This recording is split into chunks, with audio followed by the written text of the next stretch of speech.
Hello, K-12 blended and online learning participants. I want to congratulate all of you on succeeding in week 2. This is my second wrap-up video for our class. I want to address what happened in our course in week 2. This class is going strong. We've maintained over 2,300 active participants. So at risk of sounding like a broken record, I'll repeat, you're not alone. We're still active in both the Coursera Learning Management System and in social media. In week 1, we introduced you to K-12 blended and online learning, and this week, week 2, we dove into the topics of pedagogy and assessment for this environment. Some of you may have been hoping that we would start some new technologies or websites, and I promise you, we will get there. However, we want to be sure to organize this course in a pattern that resembles how you might plan a lesson. We start with our end goal in mind and build from there. This is why we were learning about assessment so early in this course. Many of you appreciated the assessment taxonomy that I developed. I encourage you to share with attribution to anyone who may benefit from this. I'm not selling it, and I'm happy that you like it. When it came to our quiz this week, over 1,000 of you made a first attempt on the quiz, with the class average over 91 out of 100. 500 of you took the quiz until you got a perfect score. So as a whole group, you're doing an excellent job on the quizzes. And as a teacher, it's important for me to analyze these trends. This quiz data is a means for me and my team to formatively assess, and the excellent scores suggest that the instructional materials are well aligned to the assessment. We had very few students do poorly on the quiz, and those individuals retook the quiz and improved. So I'm proud of those who are persistent despite struggling the first time. Remember, you have 3 attempts at each quiz. Many of you are not taking advantage of that, and that's okay, but I just want to be sure that you're aware. In our discussion forums, a few of you didn't appreciate the way we divided the forums up. However, many of you expressed that you liked the way the boards were divided up. So as a teaching team, we'll keep our eye on this and continue to formatively assess the organization of these forums. In the meantime, we'll keep the organization another week and see how it goes. In the forums this week, we had an interesting juxtaposition of ideas expressed. We had many students excited to share how valuable engaging assessments are, but we also had many of you complain that I'm requiring you to participate in the discussion forums. Well, the irony of this situation was not lost on me, and I actually got a chuckle out of it. Many of us are accustomed to more passive ways of learning. However, the course development team had no intentions of building a passive, traditional course. So get ready. I'll warn you that if you're already bothered by the amount of work in a discussion forum, you may be a bit turned off by just how active this course gets, especially in week 5, 6, and 7. I've taken my own assessment taxonomy to heart, and by the end of this course, each of you will have reached that level creating. Anyways, in our forums this week, we were discussing assessments that you currently use in your own classroom or an assessment you've seen in a K-12 classroom. Many of you talked about assessments used by your child's teacher or from your own experience as a K-12 student. We also asked you to share how you might translate these assessments to the blended or online environment. And I must say that many of you found simple solutions that allowed you to use the same active assessments online with very little to modify. I would say that there was a general consensus that active assessment can be done effectively online. Now, I want to point out some great threads. First, Marisol Cruz shared that she employed songwriting as a means to assess student knowledge and skills related to suffixes. She had provided students with a rubric up front to guide their work. She claims that student products were mouth-dropping amazing.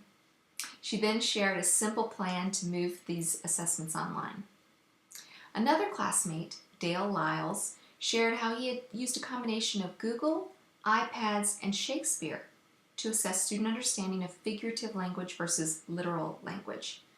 Not only was his contribution excellent, his writing made me laugh out loud. I suspect he's a comic when he's with his friends and family. Thank you both, Marisol and Dale, for your thoughtful contributions.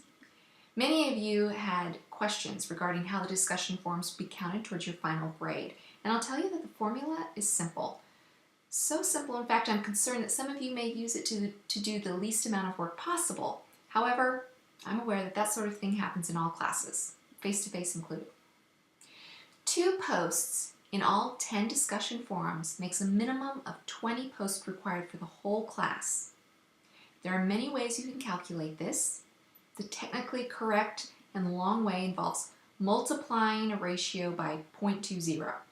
But more simply, you can also just consider that you get 1 point towards your final grade per post, up to 20 points for the discussion forums. Now, you're encouraged to post more frequently, but you can't exceed that 20 points because they're only worth 20%. They're weighted 20% in the grade. Yes, they are required, and yes, you can still go in and post for week 1 as long as the form is accessible. Only the quiz is penalized for being late. Remember that if at any point you feel harassed or that something inappropriate has taken place on the boards, you can flag that post to bring it to our attention quickly. We're a community of learners, and the discussion forums are key to our process of social learning, and it serves as a formative assessment for us, your instructors. It's necessary that you contribute. If you want classmates to engage with you, end your post with a thoughtful question. This is basically an invitation to your classmates. The posts that have no questions sometimes make us feel like we have nothing to add and the conversation gets rather stale.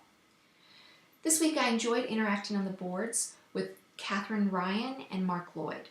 Our conversation took a turn to discussing curriculum. It was meaningful and authentic. You'll get as much value out of these boards as you put into them. Mr. Graham is a great example. He's engaging with so many of you. I bet he's getting a lot out of this course. So follow suit and give it a try. If you feel nervous about your English proficiency, let me invite you to write your post first in your mother tongue or native language. It's likely that you have a classmate who will warmly welcome this. If possible, also provide your best English translation so that more classmates might be able to engage with you. A classmate might even be able to help you with your translation. So don't be bashful. No one will shame your efforts, and if they did, flag the post. I would be so disappointed if any of you felt unwelcome simply because you were in the process of building your English proficiency and fluency. An endeavor that indicates you're determined and brave. While I can't respond to each individually on the discussion forums, those of you on Twitter or Edmodo have had great luck in getting your questions directly to me once again. I still have not been successful at building community on Google+, and frankly, forgive me, but honestly, I just don't know what I'm doing there. I've been able to directly answer nearly all your questions that were tweeted directly to me at Loki Vega, and I saw most of those posted using our course hashtags. Jordan, Josie, and Angie have all been very active this week on Twitter as well. This week, Gabby Lopez Fidalgo, at Gabby Fidalgo, and I discussed the differences between culturally relevant pedagogy and CLIL, or Content and Language Integrated Learning. Gabby taught me about CLIL, and we researched the topic in our separate spaces. She linked some great resources in our Edmodo community. Gabby, I really appreciate your engagement. I love it when I can learn something new from my students. I can't know it all, but I can show you what it means to be a lead learner for your students. If you haven't joined one of our social media tools, it's not required for the class, but it is a great way to feel more connected to your peers and the teaching staff. I also want to thank our guest expert this week, Angie Ofterheide. She's responded all week to your questions about teaching online. She took many questions about science labs for the online learner. She happens to work for Georgia Virtual School, who's a partner of ours at KSU in other endeavors, and I really appreciate Georgia Virtual School allowing her to participate this week as a guest expert. If you want to learn more about Georgia Virtual School, you can visit their website or find them on Twitter at GA Virtual. You can also find out more about their free professional development course using the hashtag eTeacherTool. This upcoming week, Andy Boyle will be our guest expert. He's an instructional technology specialist for Kennesaw State's iTeach Center. He's been experimenting with the flipped classroom since before it had a name. So reach out to him at ITeachEdTech2U, which is spelled out in our Week 3 instructions. In Week 3, we're going to talk about the 4 models of blended learning, including the flipped classroom. We're going to hear from a group of subject matter experts from various content areas. Remember to prioritize your time and pay attention to terms like optional and skin. This week you have a quiz and only 1 discussion forum, so make it good. At this point, your friends can still join the class. However, the first 2 quizzes are both penalized at 50% for being late. That's still enough points to have a good chance at earning a statement of accomplishment.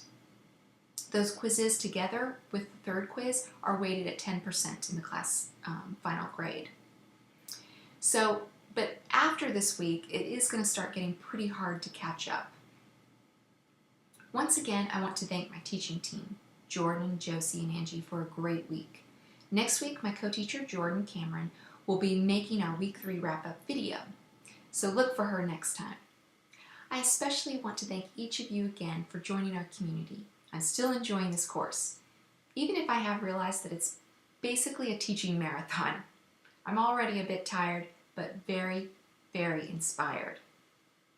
Thank you again. Have a great Week 3. Bye.